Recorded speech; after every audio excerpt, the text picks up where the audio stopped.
What's up, Razorback fans? I'm Trey Biddy with HawgSports.com. That's HawgSports.com. Today on the show, we're going to talk about Razorbacks who outperformed their recruiting rankings from the classes of 2010 to 2015. Pete Roulier is going to join us, talk a little College World Series, and Danny West is going to be on the show, talking a little bit about recruiting, some official visitors in town, all that and more on Hog Sports Live.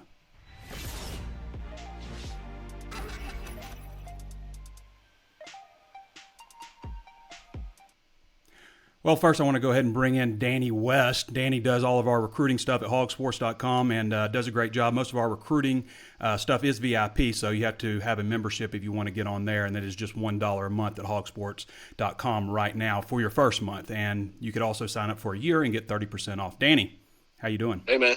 What's going on? So there's some official visitors in town, and Arkansas had a big unofficial visitor in Zacchaeus Crawford earlier in the week. So what can you tell us about what's going on the Hill? So far, so good. Everything we've heard. And again, we'll talk to these guys as they make their way out of town tomorrow. But so far, so good. According to sources, Blaine Toll is, they're really loving on him right now. And, I think we kind of expected that. Obviously, a major priority target here in the state, so no surprise there that thing is going really well for him so far. John Gentry, of course, is the running back out of Houston North Shore. He's here, and as well as Mason Mangum, who, I think a lot of people feel like people close to his recruitment, they think he's still on his way to picking up many, many more offers, but he's 100%, man. I think he really appreciated them getting in so early with him and kind of rolling the dice, so to speak. So far, so good on those guys.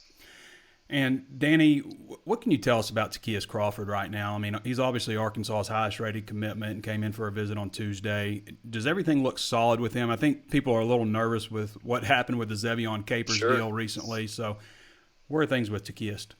Well, you can never say for sure, right, Trey? I mean, you've done it long enough that it's never 100% guarantee, but I do think they feel really confident in everything he's said and done and where he sits in his commitment right now. They knew, once he committed that he still wanted to experience some different places and do some things he had never been able to do before. So who can blame a guy for that? But yeah, he had a really good visit up here this week and, just, again, reassured where he stands with them. I don't think they're going to have any trouble. But, again, it's recruiting.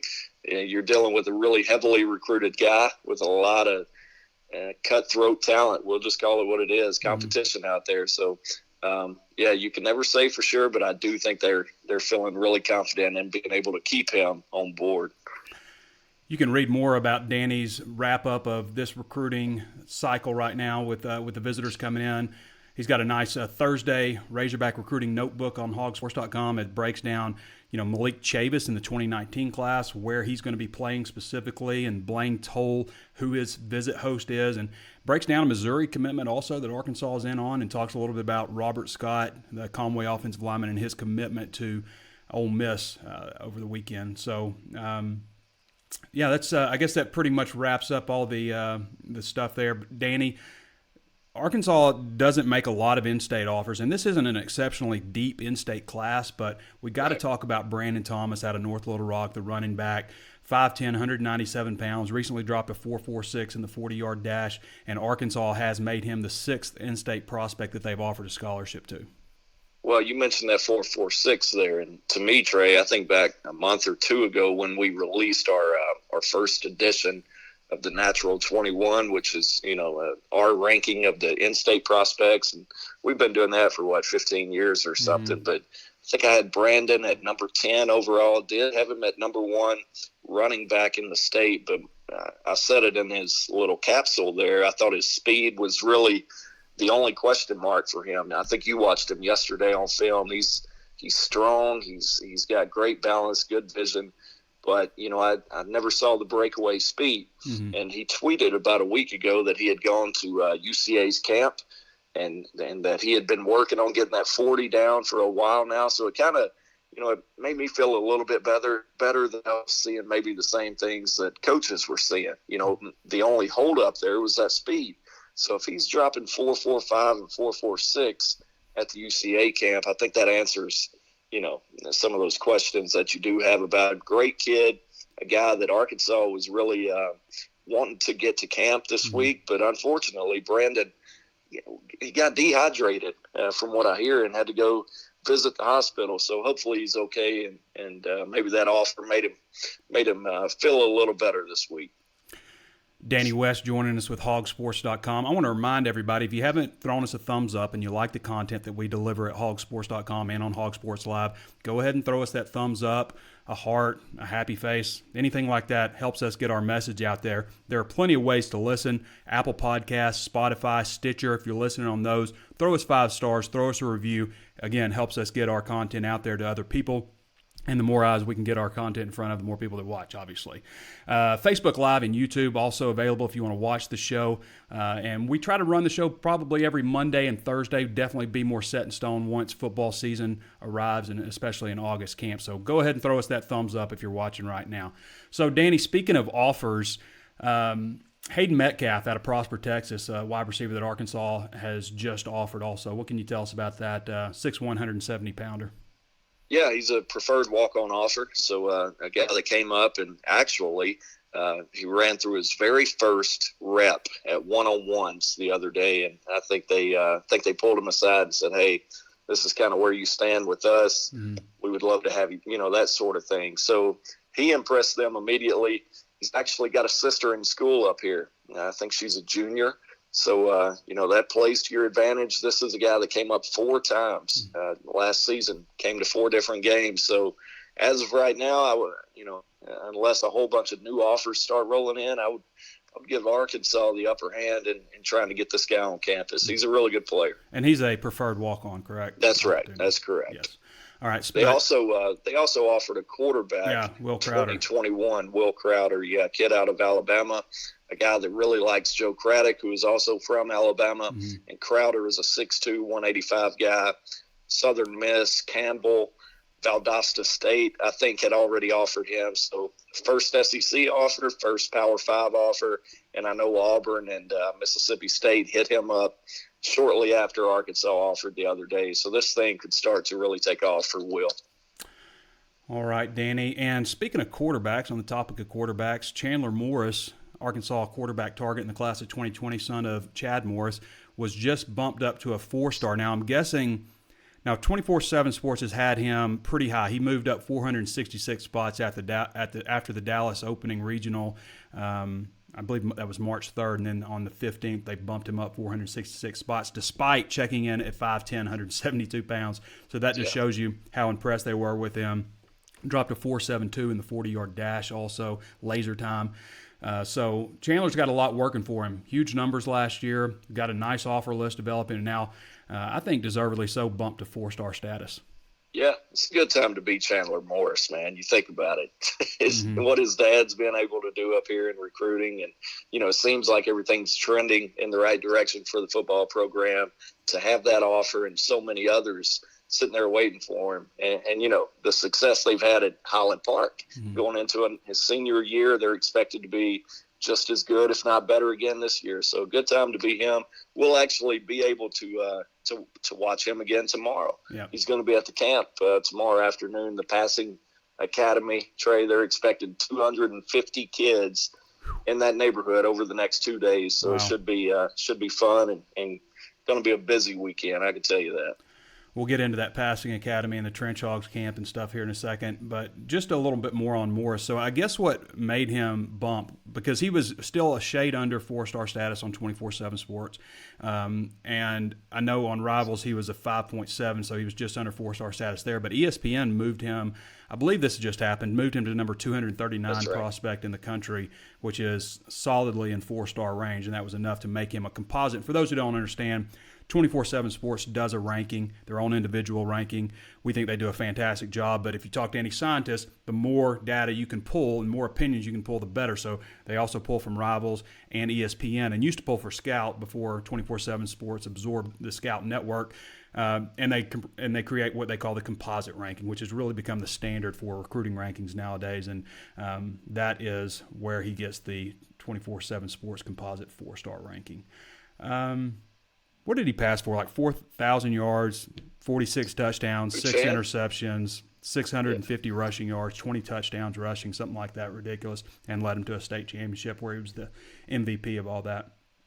That's pretty good, ain't it? Pretty good numbers. Yeah, we'll classify that as pretty good. I bet they improve even more this year. So you talked a little bit about the camps, Danny. You've got the junior high overnight camp wrapping up today. Probably already has wrapped up.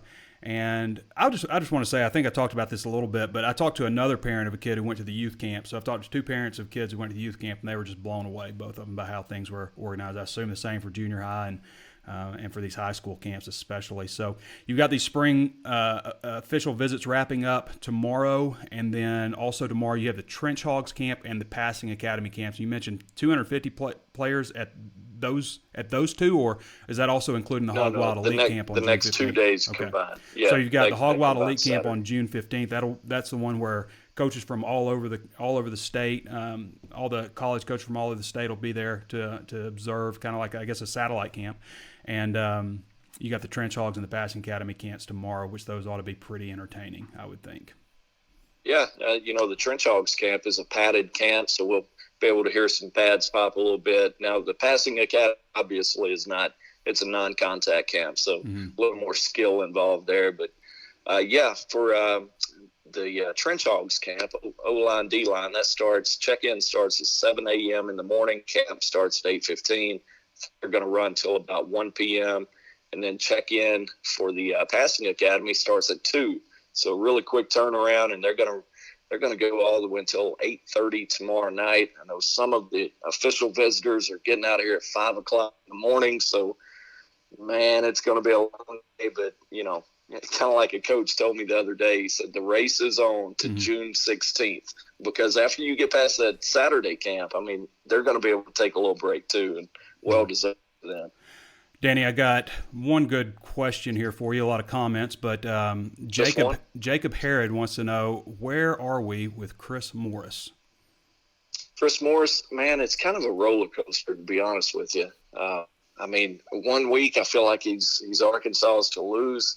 The next week I think he may go to Tennessee. Texas A&M has done a really good job with him. So it's just kind of one of those guys that even if he were to commit to somebody right now, this thing's not going to be over until he signs a dotted line somewhere. So took the long way around answering that question. Didn't really give a great answer, but that's where it's at, man. He's really unpredictable right now.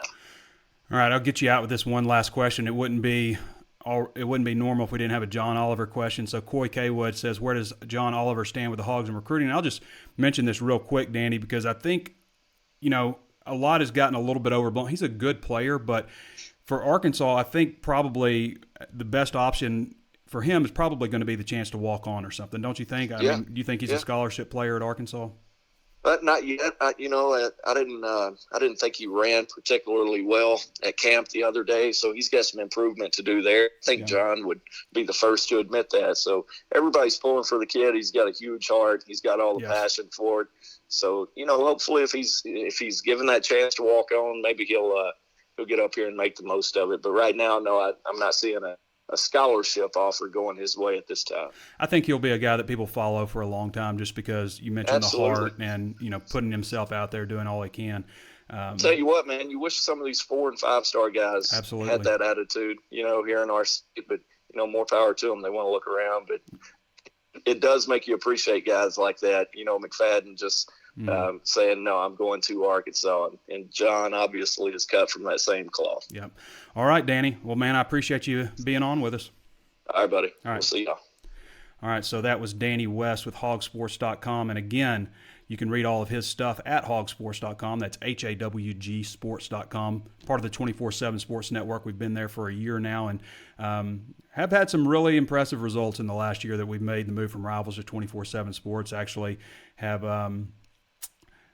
tripled our membership from where we started, more than tripled, quadrupled the traffic that's been on there. It's been a pretty wild ride over the last year. And you can read all of Danny's stuff, again, at HawgSports.com. Most of his stuff is VIP, his recruiting news, and, of course, getting involved in our message boards and our community there where we break a lot of news there. Again, $1 a month for your first month, $1 for your first month, and regular price after that. Or you can sign up for a year, get 30% off, and include a 7-day free trial. So basically nothing to lose for your trial period there at HawgSports.com. And plenty of ways to watch the show. Facebook Live, YouTube. Throw us the thumbs up if you haven't done so already. And Apple Podcasts, Spotify, Stitcher if you just want to listen. And throw us a review. Give us 5 stars. Helps us get our message out there. So let's go to a couple of questions here that we have building up. At this point, Brian Malone says, what do you think the Razorback football win total will be for 2019? So right now, Brian, and a lot depends on how things shake out at quarterback, and they're going to have an interesting battle in fall camp. But right now, I have to say 5-6 wins. And that may change in fall camp. Last year in fall camp, I actually went down. I went down to 5 wins. It's like, I don't know. And, ended up way overshooting that also. But I think 5 or 6 wins, get to a bowl game. We've talked a lot of time about how important that game, that week 2 game against Ole Miss is. If you can win that one, then, you're probably looking at 5 wins, and then you got to sneak out somewhere else. One more win to get to a bowl game. Jason Rackley says 7-5. Ashton Kohler says Woo Pig Suey from the Middle East. Dustin Hoofman, these guys have to have a great pitch to recruits to be able to recruit so well after the season we've had. And you're absolutely right. We talked to Jeff Traylor a few weeks ago about that, and he was just talking about he can't wait to recruit off a winning record, and so that should make a difference, obviously. Terry Roy says New Mexico State and Colorado State are high on Gentry's list, with Arkansas as a close third. It's John Gentry, the running back recruit that is visiting, and Terry Roy knows a lot about Arkansas running backs, the uncle of Devwah Whaley. Kyle Clem, how are the next couple of in-state classes looking? Probably should have got to Danny on that one. Sorry, Kyle. This current one is a little bit down compared to last year, but last year's was exceptional. One of the best classes probably since 2008. We answered you, Jacob. Terry Roy says, how important are stars really? So stars are actually very important when you consider, if you want to compare it to the NFL draft, and that's something that 24/7 Sports tries to do with their ranking. They try to compare things to the NFL draft. So there's 32 5-stars, there's 32 first-round picks. So that's the kind of the standard. And when you break it down, and I did this a few years ago, but if you're a 5-star, your odds of being drafted in the first 100 picks of the NFL draft you got about a 50% shot at it. If you're just by being a 5-star, it goes down if you're a 4-star, goes down a little more if you're a 3-star, and then way down if you're a 2-star. And I've got a breakdown that I released this morning. In fact, we're going to go over it here now, just about how Arkansas's 3-stars and 2-stars have fared when it comes to getting drafted into the NFL. Let me bring that up real quick here, if I have it somewhere. Let's see, where do I have that? So just to kind of give you an idea, Arkansas signed 105. From 2010 to 2015, Arkansas signed 105 2-stars or 3-star recruits, okay? 12% of those guys have made it to the NFL in terms of being drafted, just 12%. So let's start this breakdown here. Who we got first? Zach Hawker. Where's my Zach Hawker graphic? There we go. All right, so Zach Hawker, and, kickers are never rated more than a 3-star, even to the best kicker in the country. But this is a guy that was rated the number 41 kicker in the country and goes on to be the number 228 overall pick in the 7th round by Washington Redskins. I mean, didn't have an exemplary NFL career. Finished 10 of 14, 71.4% with a long of 51 yards, and just a couple of years in the NFL. But you have to take note of that. I mean, he was a 2-star recruit as a kicker and drafted, and that just rarely happens. So Zach Hawker is our first guy from the class of 2010, and we have another one in Chris Smith. Now, Chris Smith was class 2010. Now, he was a 3-star, number 641 overall prospect in the country, and number 23 player in North Carolina, number 39 weak side defensive end. Ended up being drafted fifth round, number 159 overall in 2014 by Jacksonville Jaguars, and he's been with Cleveland Browns. He's with Cleveland right now. But even though he was only 641 overall and ended up being 159th player drafted, even though Arkansas fans were really excited about this guy. Came out of Mount Eula, North Carolina. Arkansas hasn't had a whole lot of success over in that area, but this was a guy that Arkansas was, fans were pretty excited about, and ended up recording 21 and a half sacks in his time and being a 3-year starter, even though a little short at 6'1", 266. Next guy, Brandon Allen. Now, Brandon was actually a 4-star on one recruiting service, but he was a composite 3-star, and that's the standard that we're going by. So Brandon Allen, 3-star, number 354 overall, number 8 pro style quarterback. Actually, when you combine dual threat and pro style, I think he was like number 16th overall. But it's not dramatic. I mean, he was 201 overall in the NFL draft in the 6th round by Jacksonville. So he definitely, I mean, to get drafted as a quarterback is pretty impressive anyway. But he definitely is a guy that deserves to be on this list as a 3-star who was drafted in the NFL as a quarterback. All right, up next, everybody knows this guy. This guy is the epitome of the underrated recruit. It wasn't just recruiting rankings that underrated Trey Flowers. It wasn't just recruiting rankings. It was Nick Saban in Alabama. It was Auburn. This guy came out of Huntsville, Alabama, and Arkansas was his only SEC offer. So really, Steve Caldwell, who was Arkansas's defensive ends coach at the time, is the only coach in the SEC who called it. And Georgia Tech was really the only other notable Power 5 type of program that offered him. And fast forward to, all SEC career, 190 tackles, 47.5 tackles behind the line of scrimmage, 18 sacks, and parlayed all of that into a 4th-round draft pick by New England Patriots, number 101 overall. So consider this guy was ranked a 3-star recruit, the number 1,369 overall prospect in the country, number 62 weak side defensive end, and number 42 in the state of Alabama, Trey Flowers. Super Bowl, 2-time Super Bowl NFL starter, 3-time Super Bowl NFL starter, and 2-time Super Bowl champion. Just signed a 5-year, $90 million contract with the Detroit Lions after finishing his 4th year in the NFL. Give me a thumbs up if you like that stat from Trey Flowers. Next up, this guy was part of the Bermuda Triangle at Arkansas, Darius Philon. Now, Philon has an interesting career because he is a guy that came out of Alabama also and was committed to the Crimson Tide and hurt his knee. His knee was going to cause him to have to sit out a little while. So Alabama's response to that is you're going to have to sit out a year, you might as well gray shirt. So they spring that on him on National Signing Day. And I remember seeing Steve Caldwell on the phone in the back of Bobby Petrino's press conference for signing day, basically talking to Darius Philon, trying to get him on board. So this is another Steve Caldwell guy. And he was ranked the number 441 overall prospect in the country, a 3-star recruit, number 31 defensive tackle, and number 15 player in Alabama in 2012, and turned into a 6th-round pick, number 192 overall by the San Diego Chargers, still with Los Angeles Chargers now. He started 13 of 16 games last year and has 80 career sacks. 80 career tackles with 9.5 career sacks. So that's Darius Philon, 6'1", 282-pounder, 441 overall in high school, number 192 drafted. So kudos to Darius Philon. And left as a redshirt sophomore, so he still could have played 2 more years at Arkansas. Jeremy Sprinkle. Jeremy Sprinkle's next. This is a guy that was recruited to Arkansas as an athlete. He could have played tight end, could have played defensive end, out of Whitehall, Arkansas in the class of 2012.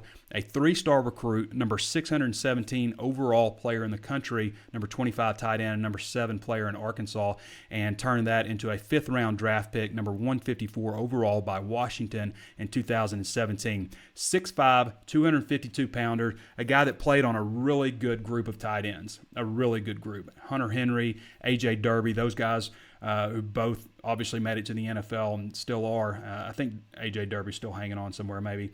But those 2 guys made it to the NFL, and with Sprinkle, his last 2 years, he caught 60 passes for 771 yards and 10 touchdowns before being selected by Washington in the 5th round. So started 9 of his 16 games last season. So that's definitely trending in the right direction. 14 of 27 games he started so far. But trending in the right direction there for Jeremy Sprinkle.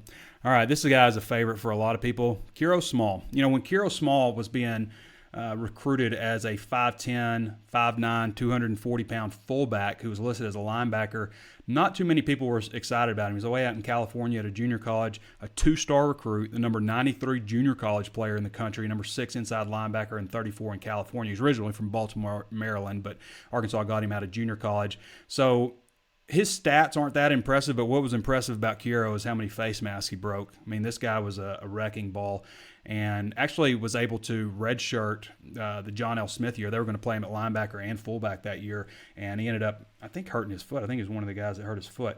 But it's interesting because he played for three head coaches. Played for Bobby Petrino, John L. Smith, who was technically hurt that year, and then was kind of the guy that bridged everything over for Brett Bielema. He was one of the team leaders there. Only 40 rushes for 151 yards, but as a guy that was a two-star recruit, ended up being a seventh-round draft pick, number 227 overall by Seattle. Not that he had a great NFL career.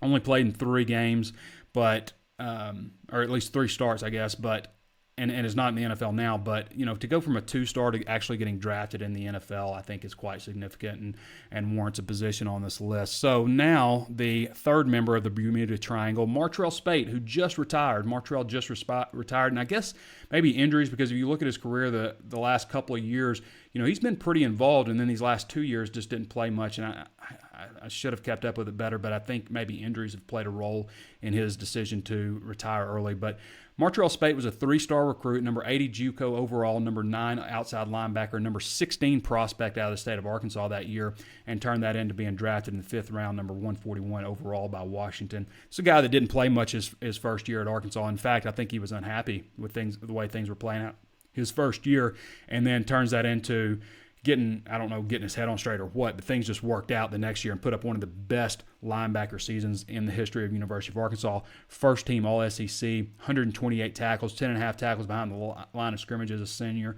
And and parlayed, like I said, to All-SEC first team. And I think the first team All-SEC guy since like Jermaine Petty back in, I guess, probably the early 2000s.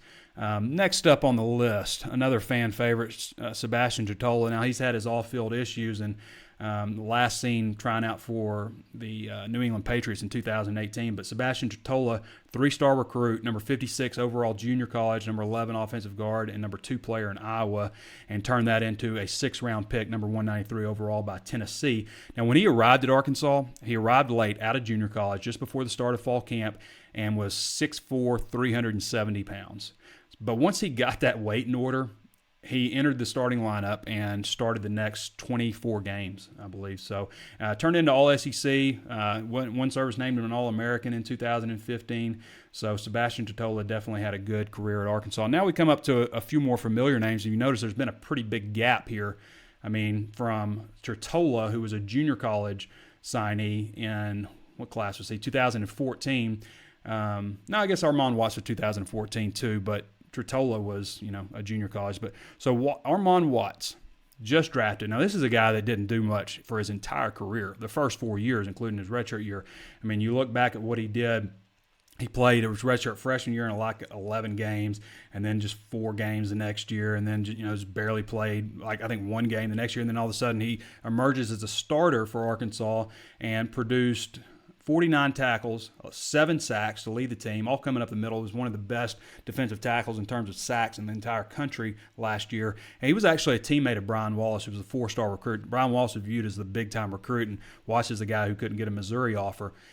Maybe one reason they both left. But 3-star, number 746 prospect overall in the country, number 50 defensive tackle, and number 14 in Missouri. Turned that into a 6th-round pick, number 190 overall by Minnesota, and a guy that really made the most out of his senior year, going from a guy nobody was talking about to a NFL draft pick. So Armand Watts, his first season in the NFL will be next year, as will Dre Greenlaw, another fan favorite. Greenlaw, out of Fayetteville, Arkansas, tremendous story, being adopted by the Earleys, and, just his path overall is, just a story that, just kind of warms your heart. And on top of that, just a fantastic football player. I think a guy in the NFL that kind of fits in that hybrid safety outside linebacker role that didn't used to exist, but now is a really coveted position.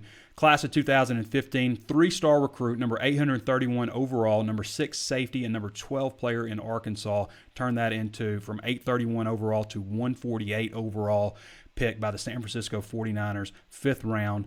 Impressive jump by Dre Greenlaw, 6 foot 227. Former freshman All-American, had 103 tackles as a sophomore, or was that his junior? Junior. So true freshman year, he ended up starting, forced into action. Sophomore year, he started half the year and then broke his foot against Alabama, and then broke it again in the bowl game. Junior year, put up 103 tackles, and then last year he battled some injuries as well, but ended up being the number 148 overall pick. So that's where we are right now with guys that are And I should mention, AJ Derby was a highly regarded guy coming out of high school, but out of junior college, he just walked on at Arkansas and was a 3-star recruit. So AJ Derby probably deserves mention. Maybe Javonte Herndon also, who was not drafted but ended up making an NFL roster. So, hope you guys enjoyed that list. But at the same time, when I mention all that, that's a 12% of 3 stars and 2 stars, and mostly 3 stars that went to Arkansas ended up getting drafted. All right, next we're going to bring up Pete Roulier here. I'm going to get Pete on the phone, and just bear with me 1 second. Always want to call the wrong guy. I'm not going to do it this time.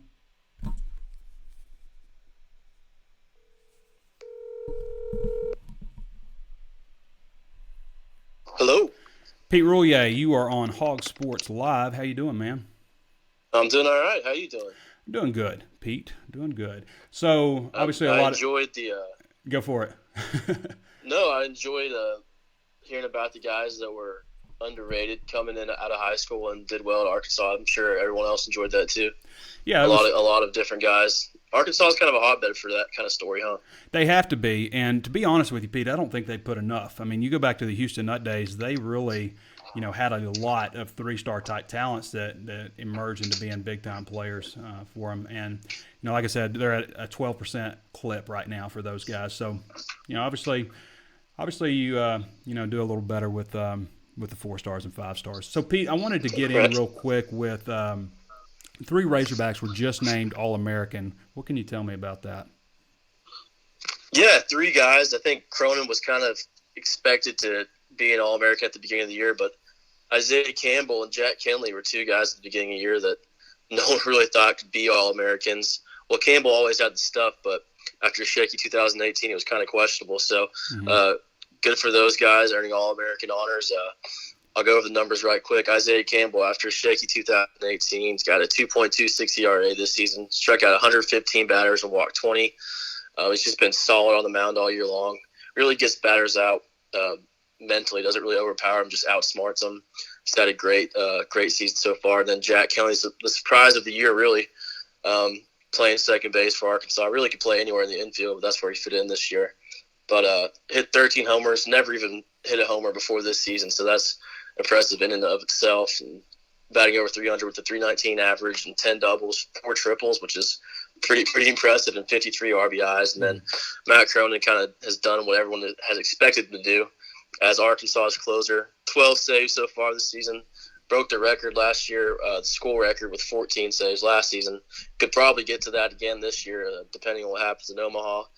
And then, he unlike Campbell, he uses his fastball to overpower hitters. Doesn't really outsmart them. They know what's coming, and he's been impressive coming out of Navarre, Florida. So those are the 3 All-Americans named by D1 Baseball, and then Cronin and Campbell picked up a bunch of other All-American honors along the way this season. But those are the guys named by D1 Baseball. Pete Roulier joining us. Pete is our lead baseball guy, also does some recruiting, football, and basketball. You can read all of his stuff on HawgSports.com. Pete produces a lot of free content as well, so not just VIP stuff at HawgSports.com. We have a lot of stuff out there for the casual fan as well. And I want to go ahead and remind you, if you're listening right now on Facebook Live or YouTube, then go ahead and throw us a thumbs up. Helps us get our message out there. Apple Podcasts, Spotify, or Stitcher. If you're listening there, throw us 5 stars, give us a review. So thumbs up if you haven't done so already. Just a couple of things real quick, Pete. Terry Roy says only 2% of college players make it to the league, and that is accurate. Anybody who's seen that NCAA commercial knows that most college players will be going pro in something else. Right. Darius Philon is with Arizona. That is from Braylon Carter and Chris Hull. So a correction there. Now Darius Philon no longer with Los Angeles Chargers, with the Arizona Cardinals. So let's see what else we got for you, Pete. So you had a story about Dave Van Horn kind of taking a hands-off approach into Omaha. What does that mean exactly? Right. Well, Van Horn is known for being a pretty intense guy. If you've watched him for long enough, you've seen all the ejections he gets. He really fires up fans. He's an intense guy all around. You got to be for a head coach. But I think a little bit in his age, this kind of happens with a lot of coaches. They kind of tend to, not exactly get soft with their old age, but they figure that what am I going to say that I haven't said already to fire up a team. And I think also what he's been doing is just letting the players do the talking. I think he mentioned that I've talked to him, 60 games this season, and what am I going to say that I haven't already said? He's just really been letting them do their thing, and he really trusts these guys. He really likes this team. He said after getting to Omaha, this was the most gratifying season of his career. So I think he just really trusts his players and is taking a kind of hands-off approach and not putting too much pressure on them and letting them figure out what's going to be like at TD America Trade Park in Omaha.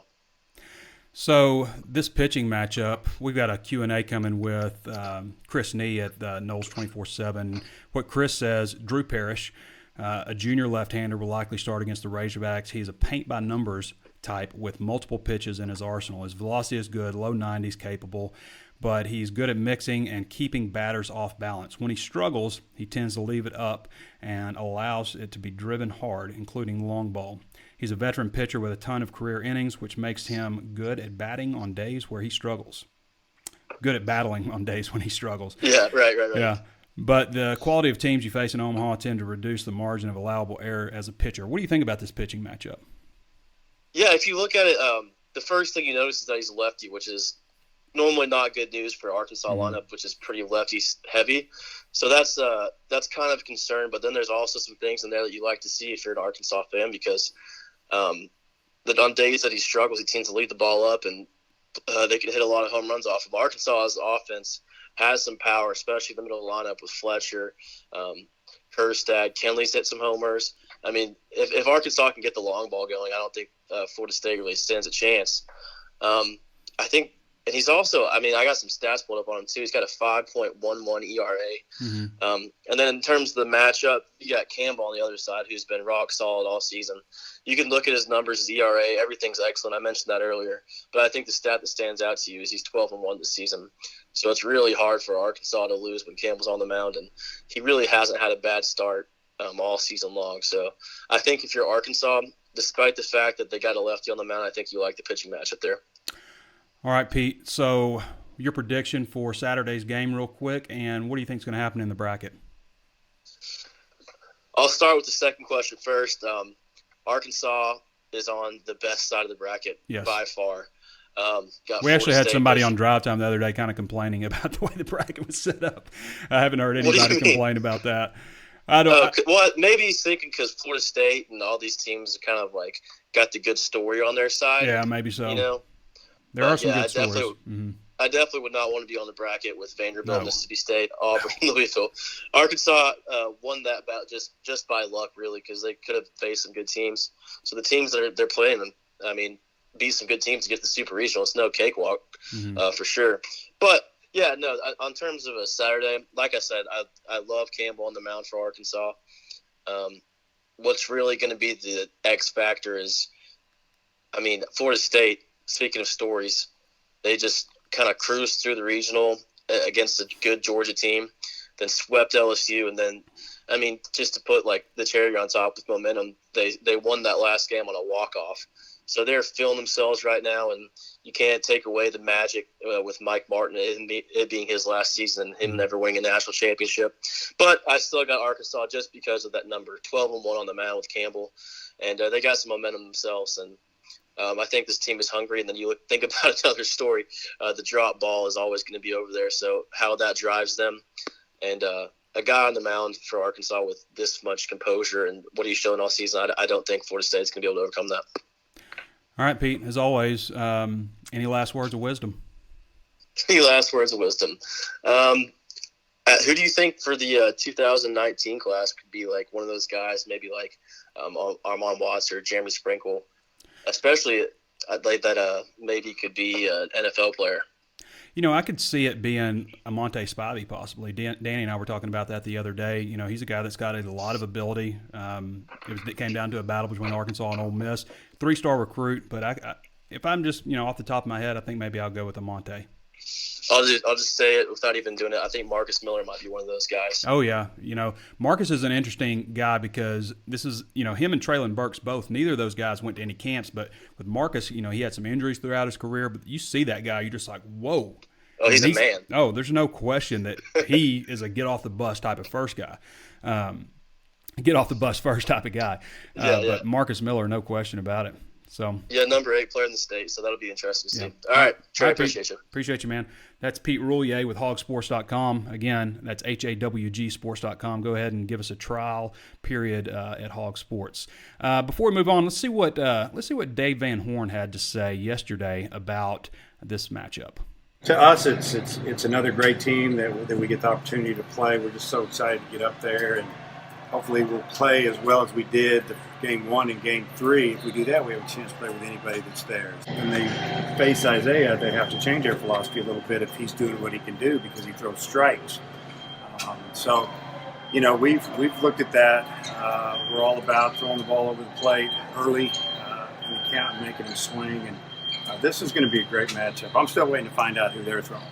I've always been a lot looser once we get to postseason. I know during the season it's such a grind for these guys. You got to remember they're 18 to 23 years old.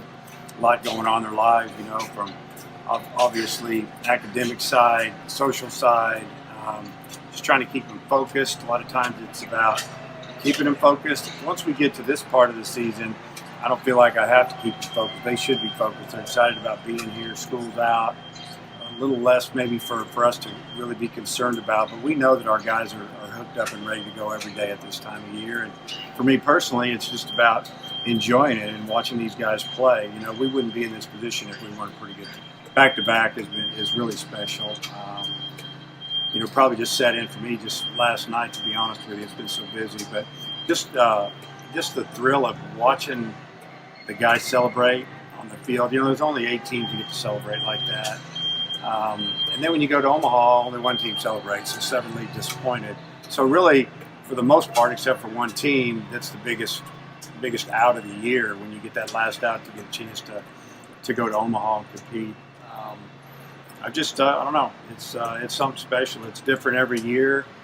We played in some big stages, even though we hold 11,000. It's full. They're on top of you. It can feel like 25,000. So I don't think it's a huge difference. Our stadium is awful loud when it's rolling. Florida State played at LSU last weekend. It doesn't get any louder than that place, so I don't think it's going to faze them at all either. You just let them experience it. Hopefully they can handle it.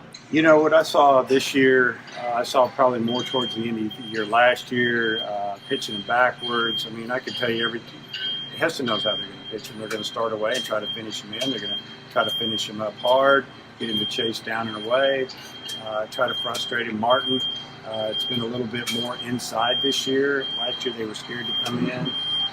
This year they know he's looking out over the plate a little more, and they're coming in.